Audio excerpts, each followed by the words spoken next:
আজকে রাজধানী ঢাকার বাতাসের পরিস্থিতি অস্বাস্থ্যকর। ১৯১ স্কোর নিয়ে দূষিত বাতাসের শহরের তালিকায় শীর্ষে রয়েছে রাজধানী ঢাকা। তালিকায় দ্বিতীয় ও তৃতীয় স্থানে থাকা শহর দুটি ভারতের।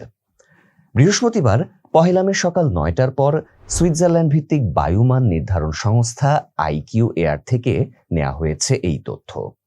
আইকিউ এয়ারের দেয়া তথ্যে দেখা গেছে, দূষিত শহরের তালিকায় দ্বিতীয় অবস্থানে থাকা কলকাতায় বায়ুর মানের স্কোর ১৭৪, তৃতীয় স্থানে থাকা দিল্লির স্কোর ১৬৭, ১৬৬ স্কোর নিয়ে চতুর্থ স্থানে রয়েছে কুয়েত সিটি, পঞ্চম স্থানে রয়েছে লাহোর, যাদের স্কোর ১৬৩।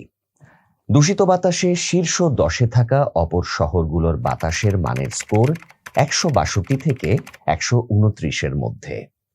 আইকিউ এয়ারের মানদণ্ড অনুযায়ী স্কোর যদি ০ থেকে ৫০-এর মধ্যে থাকে তাহলে বায়ুর মান ভালো বলে বিবেচিত হয়। ৫১ থেকে যদি ১০০ হয় তাহলে তা মাঝারি বা সহনীয় ধরা হয়। আর তা যদি ১০১ থেকে ১৫০ স্কোরের পর্যন্ত চলে যায় তখন তাকে সংবেদনশীল গোষ্ঠীর অসুস্থ বা শিশু বৃদ্ধদের জন্য অস্বাস্থ্যকর ধরা হয়।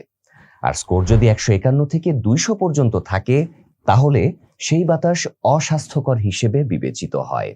স্কোর যদি ২০১ থেকে ৩০০ হয় তাহলে খুবই অস্বাস্থ্যকর বলে বিবেচনা করা হয়, এবং তা যদি ৩০১-এর বেশি হয় তাহলে তাকে দুর্যোগপূর্ণ বলে বিবেচনা করা হয়।